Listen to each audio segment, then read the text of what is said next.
문재인 대통령이 검찰을 동원해서 범죄를 저질렀다. 이렇게 얘기를 하는 도대체 그 근거가 뭔지 그리고 문재인 정부 임기 5년 동안 4년을 윤석열 후보가 검찰총장을 했고 검찰의 주요직이었는데 네. 본인의 범죄 사실을 자백을 하는 것인지 그래서 근거 없는 이런 얘기는 과거 우리 노무현 대통령 서거 이후에도 정말 과도한 그 검찰의 허위, 왜곡 이런 것들 때문에 노무현 대통령이 그렇게 비극적으로 돌아가시고 나서 네. 우리 국민들이 거기에 대해서 많은 생각을 하게 되고 지금 이제 우리 국민들의 그런 수준이라든지 정치 의식은 많이 이제 앞서 나가고 이제 더 이상 그런 일을 하면 안 되겠다라고 발전하고 있는데 윤석열 후보는 전두환식의 그 공포 정치 거기에서 머물러 있는 것이죠. 그래서 검찰 공화국을 만들겠다. 이거는 공포 정치 그리고 검찰 공화국의 보복 정치를 선언한 것으로 보이고 지난번 TV 토론에서도 굉장히 사람을 취조하듯이 대하던데 네. 아직까지 검사의 그 태도를 아직까지 버리지 못하고 그 마인드에서 계속 계신 것이 아닌가 생각이 듭니다. 바로 대선 정국의 쟁점들을 좀 날카롭게 짚어보도록 하겠습니다. 네, 박정아 국민의힘 선대본부 공보수석 부단장, 이두학 국민의힘 선대본부 법률지원단 부단장, 김관욱 정치학 교수, 최지은 민주당 선대위 대변인 나오셨습니다. 안녕하세요. 안녕하세요. 자, 지금 보셨습니다만 이제 어제 한국기자협회 주최한 제2차 TV 토론부터 좀 짚어보도록 하겠습니다.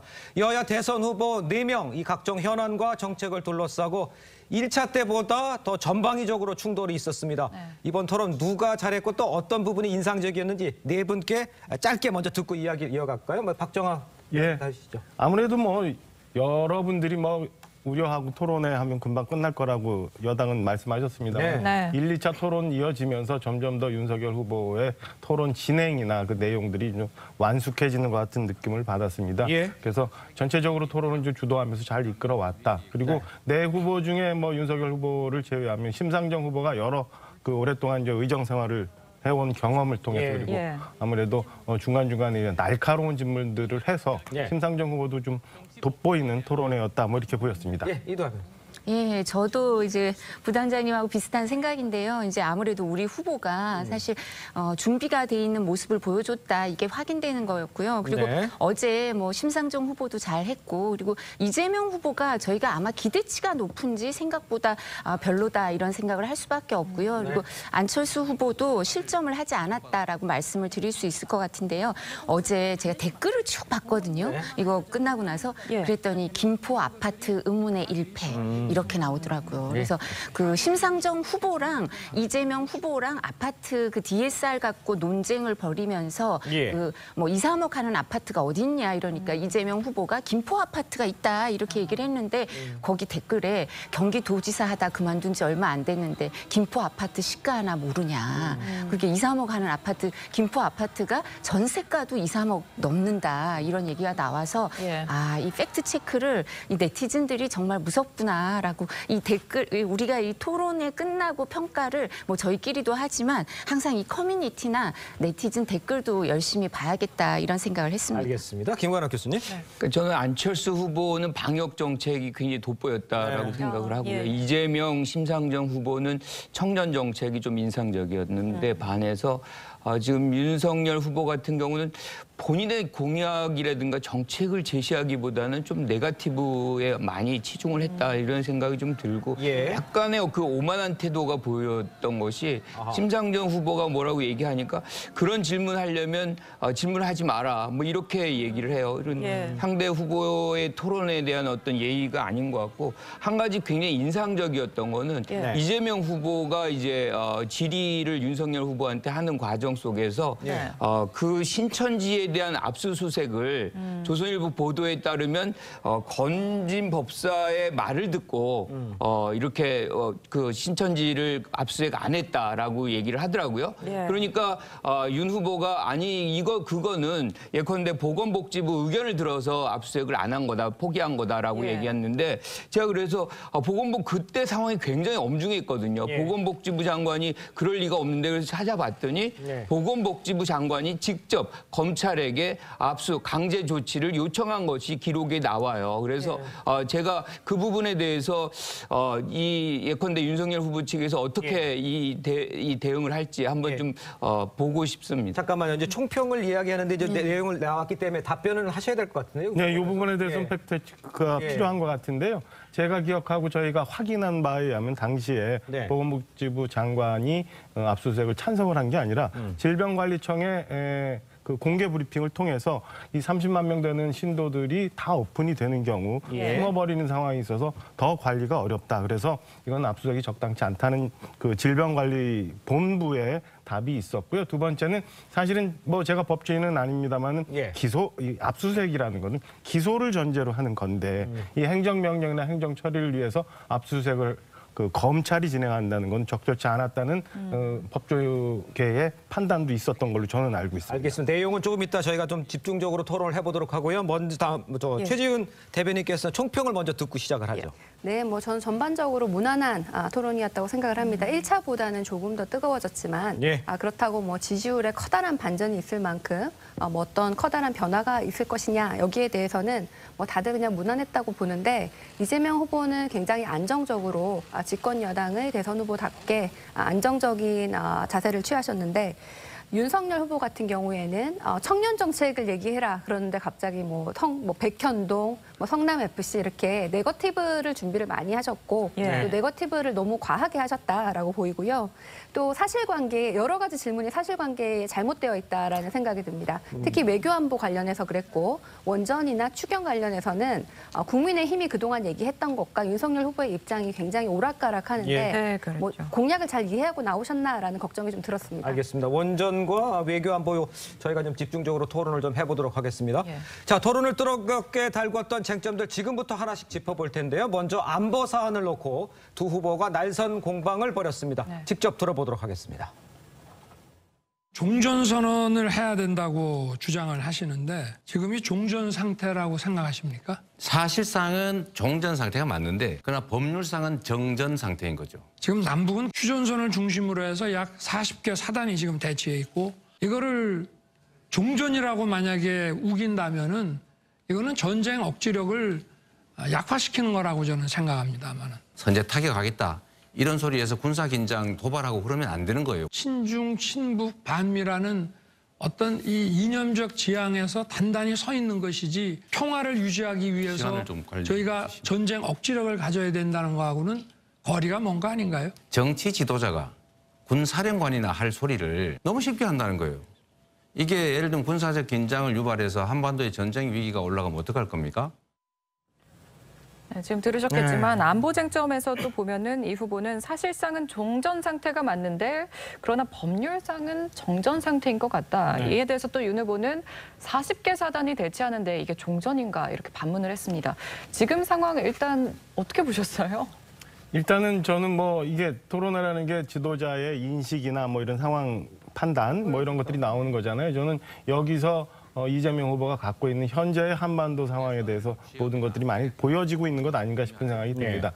스스로도 좀 모순이 되는데요. 뭐 좀 전에 저희가 화면에서 봤습니다만 선제 타격 얘기를 하면서 전쟁 위협. 그런데 스스로는 이게 우리가 완전히 종전 상황이다라고 정의하시는 것 자체가 일단 모순이 아닌가 싶은 생각이 들어요. 그래서 이재명 후보가 윤석열 후보가 공격했던 것처럼 한반도 정세상 대중, 대북 이런 상황에 대해서 굉장히 앞뒤가 다른 말씀을 하시면서 현재 많은 국민들이 걱정하고 있는 북한의 미사일, 핵 위협에 대한 대비가 스스로 모순되는 상황을 어제 토론을 통해서 많이 말씀을 하셨다. 결국에는 국민들이 보고 정치 지도자의 안보관, 현재 한반도 정세에 대해서 풀어나가는 해법 이런 것들을 판단하셨으리라고 보고 있습니다. 전쟁이 끝난 지 70년이 됐어요. 그 사이에 전쟁이 없었습니다. 그러면 사실상 우리는 이거를 종전이라고 보는 거죠. 그리고 종전의 얘기를 왜 꺼내냐면 이제는 사실은 전 세계적으로 70년 동안 전쟁을 하는 휴전 상태에 있는 경우는 없거든요. 우리는 빨리 이런 정전의 상태를 끝내야만 한다는 그런 당위론적 접근으로 이제 종전 얘기를 꺼냈다고 생각하고요. 지금 윤 후보가 뭐 40개 사단이 대치하는데 예컨대 이게 어떻게 이 종전 상태냐라고 얘기하지만 지금 미국과 중국 나토와 러시아 여기 엄청난 전략 무기들이 서로 대치해 있어요. 그러면 그 상황이 지금 정전 상태입니까? 전쟁이 뭐 사실상 없어도 그렇게 대치하는 거거든요. 네네. 그래서 이렇게 대치했기 때문에 이거를 뭐 종전을 하면 안 된다. 이렇게 얘기하는 것은 맞지 않고요. 우리는 실질적으로 종전으로 가야지. 또 평화 체제를 만들어야지 우리가 굉장히 뭔가 안정된 사회를 유지할 수 있는 것이지. 예. 오늘도 아침에 이제 나온 얘기 중에 하나가 지금 미국이 바이든 대통령이 우크라이나에 있는 미국인들 다 24시간 내에 철수하라고 명령을 내렸어요. 예. 전쟁이 임박했습니다.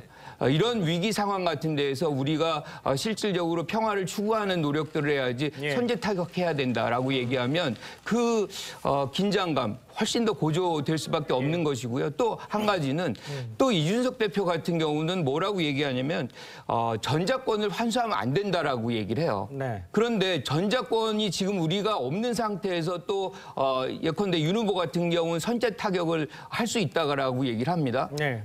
전자권이 없는데 선제 타격 어떻게 해요? 미국의 동의 없이. 그러니까 실질적으로 정책을 제시할 때에는 사실상 가능한지 불가능한지를 좀 파악을 하고 얘기하는 것이 맞겠다. 이렇게 생각합니다. 네. 예, 첫 번째 말씀을 드리면요. 법률상 정전 상태라는 건 이재명 후보도 인정합니다. 예. 법률상 정전이죠. 정전 협정밖에 없으니까. 그리고 그 당사자는 우리가 사인도 못했습니다. 네. 그래서 그 종전 선언을 할 때 정전 협정을 폐기하려면 저희 마음대로 폐기할 수 있는 건 아닙니다. 네. 그렇다면 종전 선언을 했을 때 이 국민의 합의가 있는지 모르겠는데요. 근데 국민의 합의가 있는지 없는지도 모르겠는데 이 시점에 뭐 종전 선언이 불가능할 것 같지 않지만 네. 종전 선언을 한다고 정전 협정을 맺었던 당사자들이 동의하지 않는 경우 어떻게 되겠습니까? 예. 그리고 무엇보다도 올해 들어서 1월에 5일부터 30일 사이에 그 지금 7차례 미사일을 11발 발사했습니다. 지금 추정하는 액수가 아무리 보수적으로 잡아도 460억이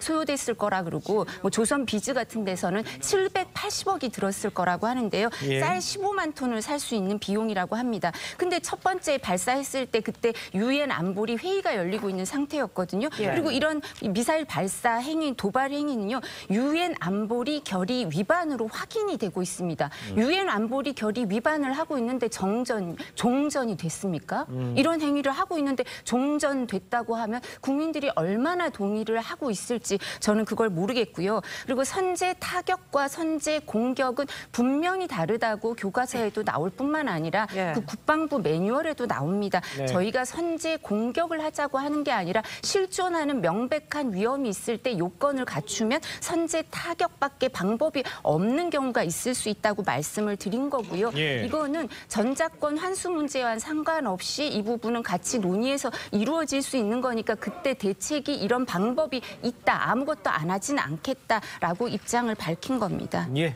짧게만 해주시죠. 일단 뭐 그 나토 말씀을 하셔서 김 교수님이 지금 현재 우크라이나 사태라는 거는 사실은 준비하고 있었다면 이쪽 진영에서 준비하고 있었다면 저렇게 긴장 상황으로 안 가고 있을 텐데 러시아군에 밀려서 지금 미국 국민들이 소개해야 되는 상황이 온 거잖아요. 예. 위험이란 늘 있는 거예요. 우리나라도 마찬가지. 북한이 지금 비대칭 전력으로 우리를 위협하면 저희도 같이 힘으로 맞서줘야 이게 평화가 유지가 되는 거지. 네네. 그냥 밀리면 우크라이나 같은 상황이 온다라는 말씀 하나 드리고요. 네. 전자권 환수는 너무 그 환상적으로 이상적으로 생각할 일은 아니에요. 우리 군도 그렇고 유엔 미군도 지금 전자권을 우리가 갖기에는 좀 무리한 상황이다 다 얘기하고 있는데 예. 너무 이상적으로 전자권을 우리가 회수해 와서 뭐 자주국방이라고 잘못 얘기하는 건 전 국민들을 호도하는 그런 주장이라고 생각을 합니다. 예, 알겠습니다. 또 다른 쟁점인데요. 두 후보의 배우자 리스크를 두고도 공방이 이어졌습니다. 네. 먼저 관련 발언들 들어보시죠. 지금 부인께서 지금 도이치모터스 이거 지금 주가 조작에 연루돼 있다는 말이 많은데 우리 이재명 후보가 연루된 그 대장동 그 게이트에 비해서 그 작은 사건임에도 불구하고 훨씬 더 검찰에서 연인원을 더 많이 투입해서 했고 배우자 의존 문제는 이게 사생활이 아닙니다. 제가 이 사안을 이재명 후보 본인 리스크로 보는 이유입니다. 변명의 여지 없이 제 불찰이고 다시 한번 사과드립니다. 그다음에 우리 윤석열 후보님, 윤 후보께도 제가 질문을 드리겠는데요. 일전에 공개하신 우리 김건희님의 계좌와는 다른 계좌가 이제 발견이 됐고, 그래서 무슨 주식- 거래 내용 주식- 처음에 그 부분에 대해서 제가 다 해명을 했고요. 그러니까 제가 드리는 말씀은 대통령 후보는 이런 의혹이 제기되는 것만으로도 국민들께 죄송한 겁니다. 자, 심상정 정의당 대선 후보도 배우자 의전은 이 후보 자격 문제다라고 이야기를 했습니다. 이 후보는 사과드린다고 말을 했죠. 심상정 후보까지 지적한 이 점, 여기서 어떻게 생각하시는지 김건희 씨 관련해서도 얘기해 주셔도 괜찮습니다. 네, 지금 외신에서도 한국의 대선이 역대급 비호감이다. 네. 무슨 무속이든 사이비 종교든 과다한 얘기들이 논의되고 있는데 국민들이 별로 개의치 않는다. 이런 보도들이 연일되고 있어서 예. 사실 좀 많이 창피합니다. 그리고 양쪽 다 그 배우자 논란이 좀 일조를 했다고 보고요. 네. 과도한 네거티브라든지 또 배우자의 검증에 대해서는 틀림없이 지금까지의 지지율에 많이 반영이 됐을 건데 그렇지만 이미 반영된 것이고 앞으로는 오히려 좀 더 미래 비전에 대해서 얘기를 하면서 좀 국면 전환을 했으면 좋겠다는 생각이고요. 그럼에도 불구하고 김건희 씨 도이치모터스 주가 조작 같은 경우에는 김건희 씨가 계좌를 공개를 하면 되는 겁니다. 수십만의 굉장히 많은 개미 투자자들이 실제로 피해를 입은 사람들이 있고 네.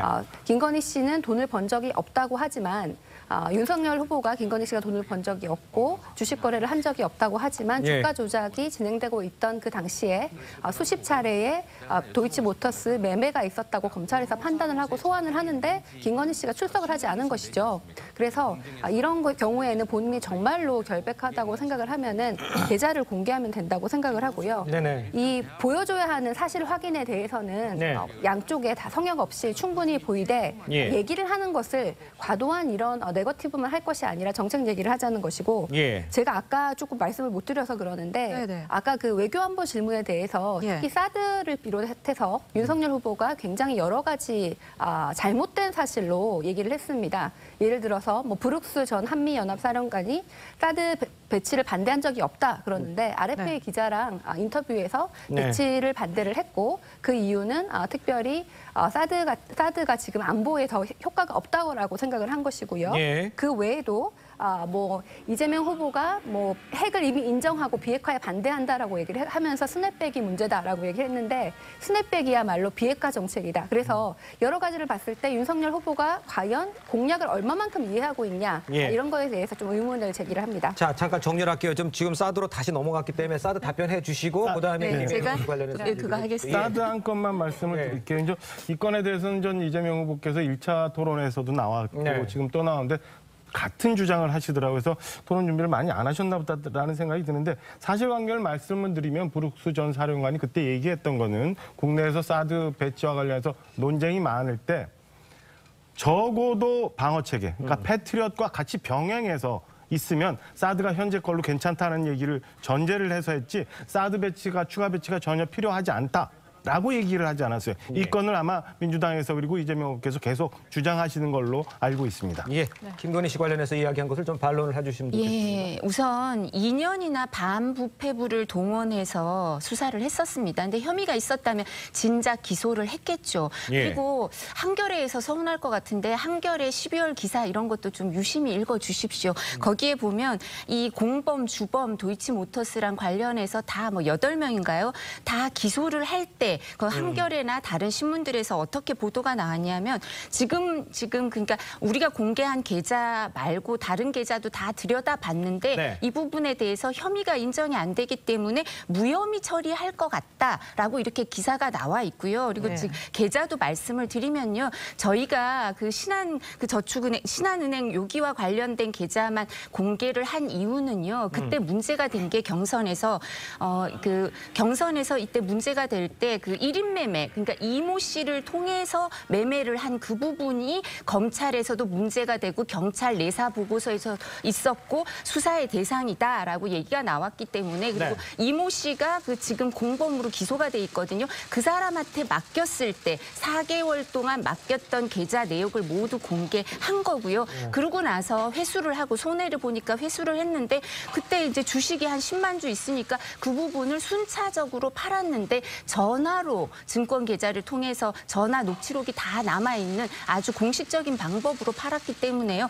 검찰에서 이 부분을 다 들여다봤습니다. 네. 아니 이성윤 중앙지검장이 이때 수사팀을 교체하고 반부패부로 바꿨었고요. 네. 그리고 이성윤 중앙지검장을 못 믿습니까? 그 불법 출금 수사 외압 의혹으로 직권 남용 수사를 받는 재판을 받는 정말 재판받는 유일한 서울고검장으로 지금 계시는 분이에요. 그런 분이 수사팀을 엉망으로 했겠습니까? 이정수 서울중앙지검장이 이어서 수사를 하고 있는데요. 네. 뭐 박범계 장관의 뭐 고등학교 후배니 이런 거 상관없이 중앙지검장으로 맡길 만큼 수사 능력이 있다고 믿는 사람이 지금 1년 동안 수사해서도 못 밝히고 있으니까 있는 죄를 덮어줄 사람입니까? 그런데 왜 이걸 계속 의심을 하시는지 진작에 있었으면 검찰에서 수사해서 결과 발표했고요. 그리고 소환 얘기하시는데 예. 여기가 소환해서 안 나오면 체포영장 혐의가 중대하다 하면 체포영장 발부해서라도 수사해서 같이 기소할 사람들이지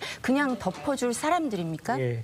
이미 수사를 다 해서 나온 결과가 없다라고 네. 얘기를 하시는 것 같습니다. 그렇지 않죠. 지금 그랬다면 소환을 안 하죠. 그런데 소환을 했지 않습니까? 그런데 거기에 대해서 불응을 하고 안 나가고 있는 거예요. 그런데 대통령 후보 부인인데 그걸 강제 소환하기는 쉽지가 않지 않습니까? 네. 사실은 지금 계속해서 주가 조작에 연루되지 않았다, 참여하지 않았다라고 얘기하면 거기에 관련된 계좌들을 다 공개를 하면 돼요. 그리고 거기서 수익이 얼마 나왔고 한다 그러면 사실상 우리가 금세 파악이 가능하거든요. 그런데 네. 이 부분을 계속해서 2010년 5월 이후에는 거래가 안 됐다라고 그러는데 거래가 된 걸로 지금 나오고 있잖아요. 그리고 그 계좌가 아니라 다른 계좌다. 뭐 이렇게 말씀을 하시는데 우리가 얘기하는 거는 전체적으로 도이치모터스에 관련된 계좌 전체를 얘기하는 거지 예. 그 해당 신한은행 계좌만 얘기하는 건 아니거든요. 예. 그래서 예.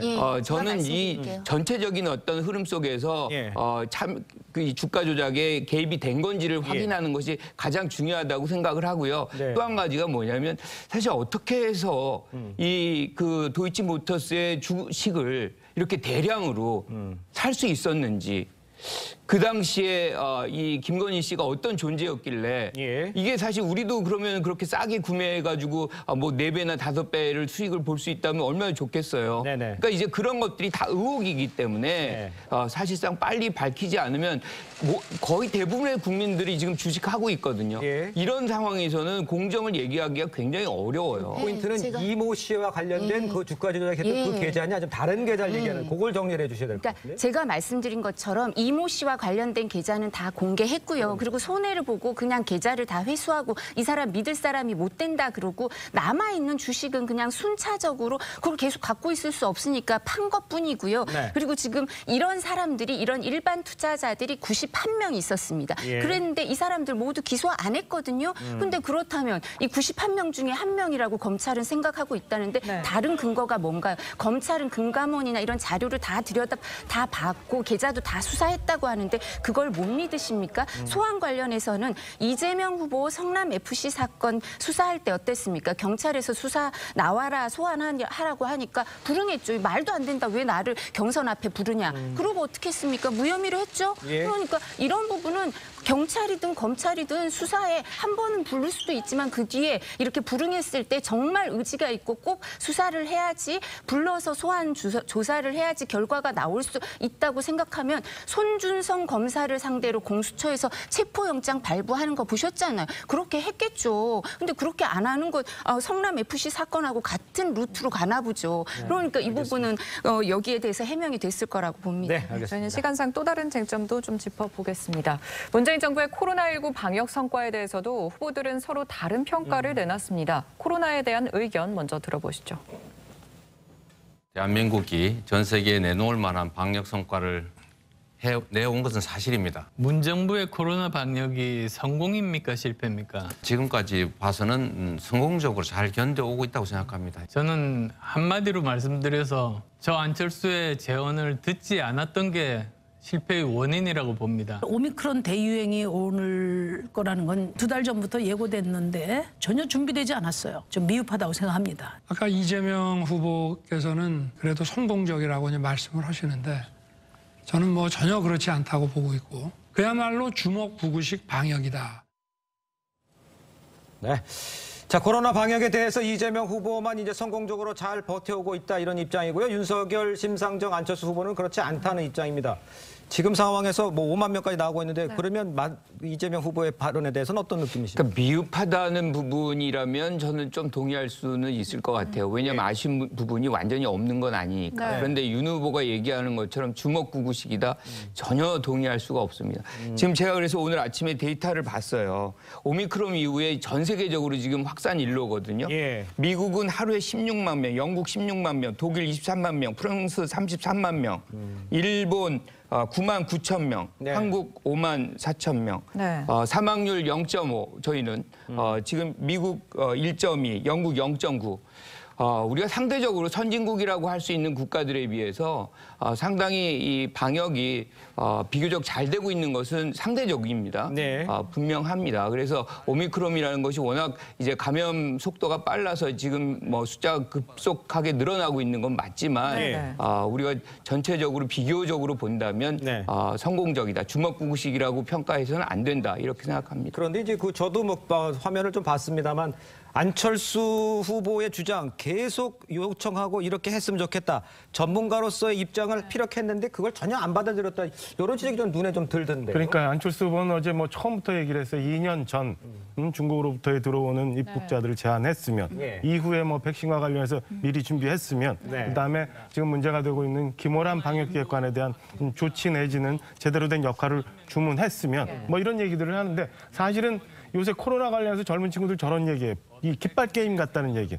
100기 들어 뭐 1000기 들어 뭐 이래갖고는 뭐 9명, 6명, 9시, 10시 뭐 이런 거 하거든요. 그런 거 보고 최근에 나온 코로나 대책에 대해서 저도 사실 잘 모르겠어요. 뭐 걸리면 어떻게 하라는 건지 병원에 가면 치료를 해준다는 건지 만다는 건지 잘 모르겠고요. 어제도 제가 약국하고 편의점 몇 군데 필요해서 돌아다녔는데 소위 말하는 자가진단 키트가 없어요.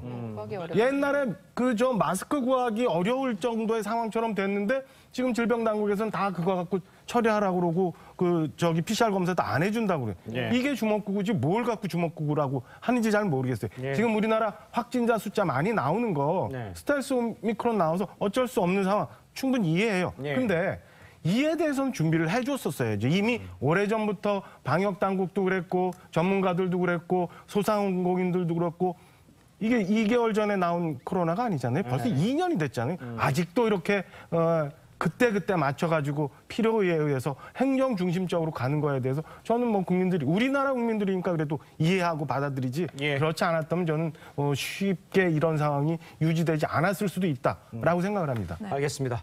자, 저희는 다음 주제로 좀 넘어가 보도록 하겠습니다. 자, 지금부터는 이재명 후보부인 김혜경 씨의 법인카드 유용 의혹 좀 짚어봐야 할 텐데요. 어제 이제 채널의 보도에 따르면 김혜경 씨의 측근인 이 배 씨조차 이 후보 자택에 많은 양의 음식이 배달된 것에 대해서 의아해하다 이런 반응을 보였다고 합니다. 이 내용을 먼저 이두하 변호사님 좀 정리를 좀 해주시는 게 좋을 것 같습니다. 사실 이제 이재명 후보 부인의 김혜경 씨에 대해서는 그 법인카드 유용 의혹이 있습니다. 그러니까 네. 공무원을 사적인 노무에 동원했다 이런 부분 의혹이 있고요. 법인카드 횡령 의혹이 있고요. 뭐 또 의료법 관련 의혹이 있습니다만 이제 이 부분 공무원을 사적인 노무에 동원했다 이 부분은 김혜경 씨도 인정을 하고 있습니다. 이제 제보자에 대해서 인정하는 게 아니라 배 씨에 대해서 개인적인 친분으로 사적인 도움을 받았다라는 건 인정을 하고 있는데요. 그렇죠. 법인카드 횡령과 관련해서는 저 기자 간담회를 하실 때 기자 간담회니까 기자분들이 질문을 4개 하셨습니다. 네. 근데 이제 4개에 대해서 구체적인 답변은 전혀 안 하시더라고요. 근데 저기에서도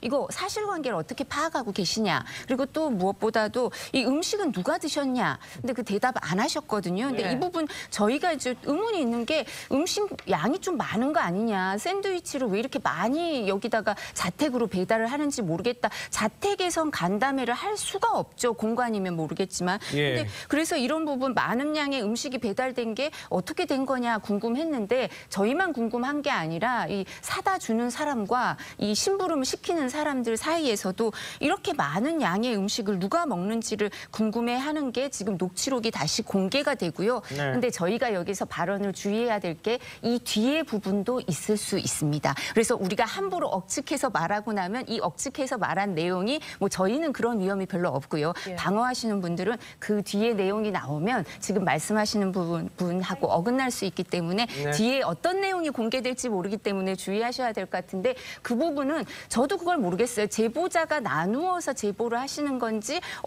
제가 알기로는 또 언론사들마다 이 공개한 이 녹취본이 있는데 이걸 또 쪼개기로 보도한다는 말씀도 있어서 어느 게 사실인지는 잘 모르겠습니다. 알겠습니다. 네, 최 대변인님 어떻게 보셨어요? 네, 뭐 계속 이렇게 얘기가 이어지고 있는데 이재명 후보도 그렇고 김혜경 씨도 그렇고 수차례 사과를 했습니다. 잘못된 점이 있고요. 거기에 대해서는 공무원이 피해를 입은 것과 공적 영역에 대해서 불분명한 것에 대해서 포괄적으로 사과를 했고 또 지금 이미 그 수사와 감사가 진행되고 있는데 만약에 밝혀지면 처벌도 받겠다. 선거 이후라도 만약에 잘못이 밝혀지면 처벌을 받겠다라고 얘기를 하셨어요. 그래서 이 이상 어디까지 더 사과를 할 수 있을까 이런 생각이 드는데 동시에 지금 이게 시킨 게 초밥이 너무 많았다, 10인분인가 이런 걸로 또다시 얘기를 하는 것은 우리 국민들이 보셨을 때도 좀 과하다라고 생각하실 것 같고 이 사안의 경중에 대해서는 국민들이 결국 판단을 하실 거라고 보는데요. 비슷하게 예를 들어서 김건희 씨의 주가 조작이라든지 주가 조작 의혹이라든지 아니면은 그 장모가 지금 원래 자기 가지고 있던 그 돈의 주식 계좌 잔고를 가짜로 이렇게 얘기를 했는데 그런 계좌가 더 있다라는 기사도 있고 또 차명으로 보유하고 있는 부동산이 굉장히 많다. 이래서 부동산, 금융 여러 거래에 대해서 의혹이 제기되지만 사건이 지금 수사가 진행되고 있으니 이러면서 아무런 얘기를 하지 않지요. 그래서 김건희 씨가 지금 초밥을 10인분 시켰다라는 것에 대해서 굉장히 많이 말을 하시는데 양당이 좀 동일한 기준으로 비슷한 일에 대해서 얘기를 해줬으면 좋겠다고 생각을 합니다. 네, 물론 김혜경 씨가 사과 기자회견도 했었지만 새로운 내용들이 계속해서 나오고 있어서요. 뿐만 아니라 제보자 A 씨는 법인카드 12만 원 한도에 맞춰서 음식을 사고 또 12만 원이 넘을 경우에 쪼개기 결제도 했다고 주장을 합니다. 먼저 녹취 들어보시죠. 그러면 지난번에 안 한 영수증 가져가서 오늘 13만 원이 넘거든요. 그러니까 오늘 거 12만 원 하나 긁어오고요. 지난번 거하고 오늘 나머지 거하고 합쳐갖고 하나로 긁어오세요. 무슨 말인지 알죠? 12만 원에 마시면 되는 거죠, 양쪽으로? 네, 12만 원 안쪽으로 2장으로. 그냥 한 시간 많이 된 거라고 이거는 다시 결제하시면. 이게 15일 날 취소를 하셨고, 그러니까 13일 날 승인한 거를 15일 날 취소하고. 네, 이 법인카드 한도가 넘으면 쪼개기 결제를 하고 해당 음식을 산 식당들 대부분이 또 경기도청보다 이 후보의 자택에 또 더 가까운 곳에 있다고 합니다. 물론 추측입니다만 또 더 알아봐야 될 것도 많고요. 어떻게 보셨어요? 합리적 의심은 가능하지 않나 싶거든요. 그렇죠. 아무래도 이렇게 이제 제보자 A 씨란 분이 거기서 사가지고 이제 또 가져가서 또 매번 이렇게 사진을 촬영을 하잖아요. 그런 것들이 지금 나왔고 녹취가 있으니까 그런 어떤 상황은 분명한 것 같아요. 그런데 이제 예컨대 샌드위치 30개다. 그거를 한 가족이 먹는다는 거는 상상하기 좀 어렵잖아요. 그러니까 거기서 무슨 회의가 있을 수도 있고 그래서 지금 감사와 수사가 병행적으로 이루어지고 있기 때문에 어떤 경우가 사실 공적으로 된 건지 또 어떤 경우가 사적으로 된 건지 그 부분은 지금 우리가 파악하기 좀 어렵잖아요. 그러니까 그건 좀 이후에 수사 결과를 보고 좀 얘기하는 것이 필요하겠다. 그리고 이분이 아까도 우리 이두아 변호사님 말씀하셨지만 또 이제 내세울 게 있다 이렇게 말씀하셔서 말씀을 조심해라 이렇게 말씀하시는데 그렇다고 해서 말 못할 건 아니지 않습니까? 지금 여기 나와 있는 것만으로도 말씀을 드리고 싶은 거는 좀 우리가 국민들이 굉장히 답답하잖아요. 이게 어디까지가 어떤 내용이 있었는지 그러면 제보하시는 분이 사실상 많은 이제 압박도 받고 좀 어려움도 계시겠지만 한 번에 이거를 다 정리를 해서 국민들이 이해할 수 있는 그런 어떤 기회를 주시면 그게 좀 좋지 않을까. 그러면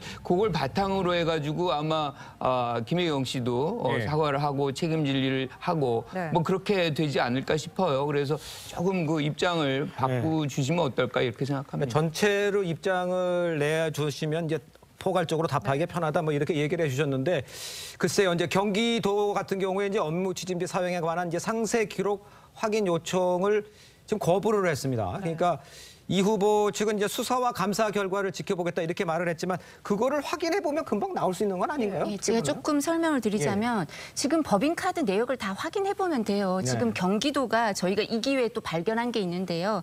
경기도의 이제 홈페이지에 그 업무 추진비 중에 일부를 공개를 하고 있습니다. 그거랑 확인을 해보면 법인카드 유용한 그 날짜, 이제 개인카드 썼다가 취소하고 법인카드로 다시 결제한 날짜와 관련돼서 이 7개 부처에서 지금 업무 추진비 공개돼 있으니까 그거랑 맞춰보니까 5개 다른 부처에서 유용 처리를 해줬다는 거예요. 간담회 형식으로 했는데 그분들하고 인터뷰를 하니까 그분들이 그 책임자들이 그냥 총무과에서 해달라고 해서 해줬는데요. 뭐 이렇게 얘기하신다는 거. 자기들의 내용 모르겠다. 그러면 간담회가 자기들이 주최하는 간담회가 없었다는 건 인정하시는 거예요. 문제가 있었다는 건 인정하시는 건데 그러면 지금 7개 부처 공개했는데 5개 부처 그 유용 처리가 확인이 됐다면 전체 부처를 공개하면 얼마가 나올지 알 수가 없는 거고요. 지금 10개, 10몇 개만 지금 공개한 건데 이렇게 확인이 되는데 제일 이상한 건 그거 아니세요? 총무과의 배 씨든 아니면 저 심부름 하시는 제보자 분은 정말 그런 권한이 없을 테고 총무과의 배 씨가 다른 부처 사람들한테 막 5개 부처예요. 이거 처리해 주세요.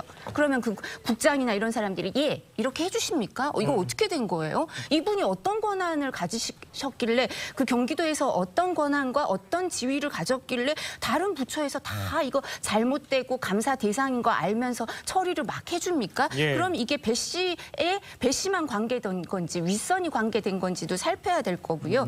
그리고 딴 그 도지사들의 업무 추진비와 경기도지사의 업무 추진비를 이렇게 확인을 공개를 하니까 공개된 걸 확인하니까 너무 느슨하게 처리가 되고 있다. 전액 공개를 안 하고 있는 것도 이상하고 두 번째 시각이라든가 인원을 다 적게 돼 있는데 행안부 지침에 따르면 행안부 지침을 다 어기고 있다는 거예요. 그러니까 이재명 후보의 배우자도 지금 2010년부터 단체장 배우자로 사시지만 2016년에 행안부에서 단체장 배우자는 의전을 못 받고 공무원을 사적 노무에 동원해서는 안 된다 이런 지침이 내려와 있는데 그 이후에 한 4, 5년을 그렇게 이 지침에 따라 사셔야 되는데 그걸 전혀 그렇게 안 하시고 자기도 인식하고 있었다면 그게 불법이고요. 그걸 이재명 후보도 알았다면 같이 공범인 겁니다. 알겠습니다.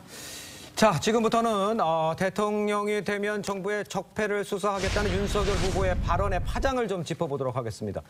여권에서는 이 발언에 대해서 사과를 요구를 했고요. 또 이준석 대표는 적반하장소 유분수라면서 비판을 했습니다. 후폭풍은 더 커질 수도 있을 것 같아 보이는데 김관욱 교수님은 이 상황은 지금까지 어떻게 이해하고 계십니까? 그러니까 정치 보복이냐 적폐 청산이냐를 가르는 기준은 근거가 있느냐 없느냐거든요. 그러니까 혐의가 실질적으로 있는 것이면 적폐 청산 수사가 되겠지만 혐의가 없는 상황에서 수사를 하겠다라고 하면 사실은 기획 인지 수사 뭐 이런 거잖아요. 그러니까 그거는 정치 보복이 되는 거죠. 그런데 지금 윤 후보가 뭐 일간지하고 이제 인터뷰 과정 속에서 집권하면 전 정권에 대한 적폐 청산 수사를 할 것이다. 라고 명확하게 이게 딱 그 워딩입니다. 그러면 여기에 대상은 분명히 있어요. 수사도 있고. 그런데 왜 한다는 근거는 없습니다. 그러면 이게 정치 보복이 되는 거거든요. 그러면 그 대상인 예컨대 문재인 대통령이나 뭐 정부 관료들 같은 경우는 얼마나 놀라겠습니까? 아무런 근거 없이 정권 잡으면 저들을 수사하겠다라고 얘기를 하는데 그 부분에 대해서 가만히 있기를 또 바라고 문 대통령이 얘기하는 거를 또 저거를 선거 개입이다라고 얘기를 한다 그러면 지금의 상황 속에서 문 대통령이 윤 후보에 대해서 내가 수사해야 되겠다. 라고 한다면 어떻게 받아들일까요? 이게 좀 역지사지하면 금세 이게 정치 보복의 성격이 굉장히 강하다는 것을 이해를 할 텐데 여기에 대해서 또 문 대통령이 뭐라고 얘기하냐면 사과하면 그냥 바로 끝날 일이다라고 얘기를 해요. 그러면 사과하면 되잖아요. 그런데 또 그걸 안 해요. 그렇다는 거는 집권할 경우에는 이걸 하겠다는 것을 약속이나 하는 것처럼 비춰질 수가 있거든요. 그래서 이걸 정리하려면 저는 이거 사과 없이는 이 예컨대 이 정치 보복의 어떤 프레임이 걷어지기 굉장히 어렵다고 보거든요. 그래서 빨리 사과하는 것이 윤 후보에게 유리하다 이렇게 생각합니다. 그 지금 말씀해 주시는 거 보면 그 언론 인터뷰 내에서 그 워딩대로 느낌을 해석해 보면 정치 보복을 하는 것처럼 보인다 이런 얘기신 거죠? 제가 조금 더 누가를 하면요. 말씀하셨던 워딩 중에 이런 말도 있습니다.